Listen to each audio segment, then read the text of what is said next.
In the spring of 1970, a man named Arthur did something his neighbors thought was completely insane.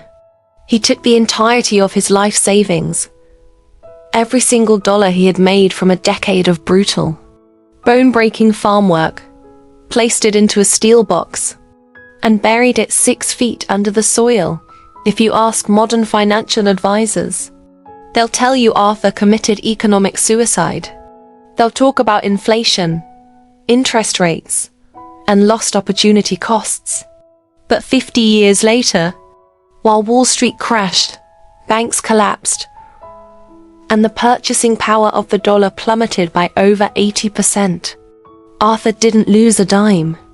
In fact, that single act of burying his wealth was the foundation of an empire that inflation couldn't touch. Welcome to the Wealth Archive. Today, we look at wealth not through the lens of bankers or tech billionaires, but through the dirt-stained hands of a farmer. Because sometimes, the greatest financial genius isn't found in a boardroom. It's found in the soil. To understand why Arthur buried his money, we have to understand the era he lived in. The 1970s was a time of massive economic shift. The gold standard had just been abandoned, and the global economy was waking up to a terrifying new reality. Fiat currency. Paper money was no longer backed by anything tangible. It was backed only by promises. Arthur was a simple man, but he wasn't stupid. He looked at his crops. If a drought came, the crops died, but the land remained.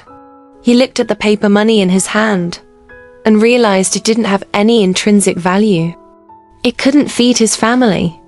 It couldn't shield him from the winter. He realized a truth that many of us forget today. When governments print more money, they aren't creating wealth. They are diluting it. Arthur saw that the banking system wanted him to keep his money in a savings account, yielding a tiny percentage while inflation ate away at the core of its value. So, Arthur made a choice. He decided to take his money completely out of the system. He didn't trust the digital ledgers or the paper promises. He trusted the only thing that had ever given humanity true security: the earth. But here is where the story takes a turn that most people miss. If Arthur had simply left that cash in the ground for 50 years and dug it up today, he would be a poor man. $1,000 in 1970 would only buy a fraction of what it can buy now.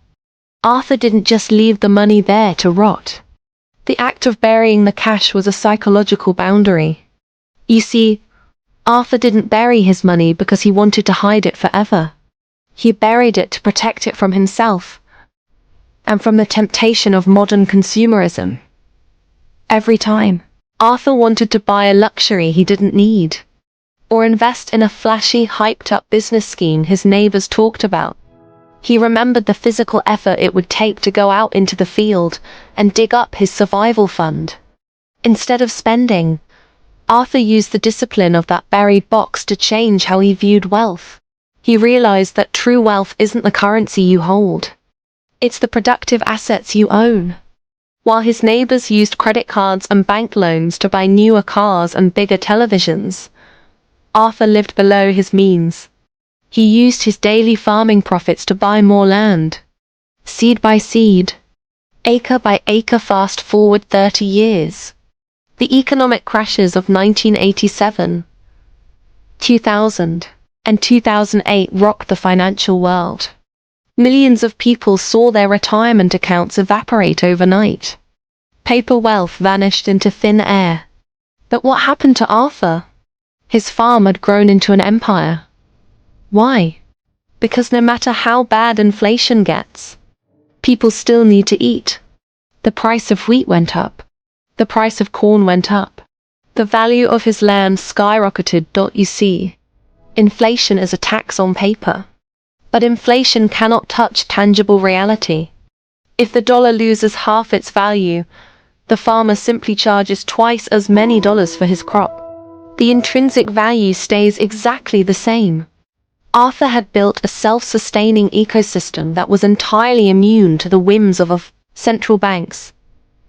When Arthur finally went out to the field in his old age and dug up that original metal box, the cash inside was worth less in purchasing power than the day he buried it.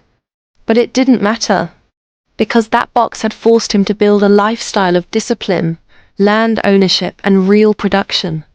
The box was just paper. The mindset it created grew the empire. We live in a world obsessed with numbers on a screen. We track crypto, stock portfolios, and bank balances. But the story of the farmer reminds us of a fundamental truth found deep within the wealth archive. True wealth isn't about chasing the highest yield or the trendiest asset.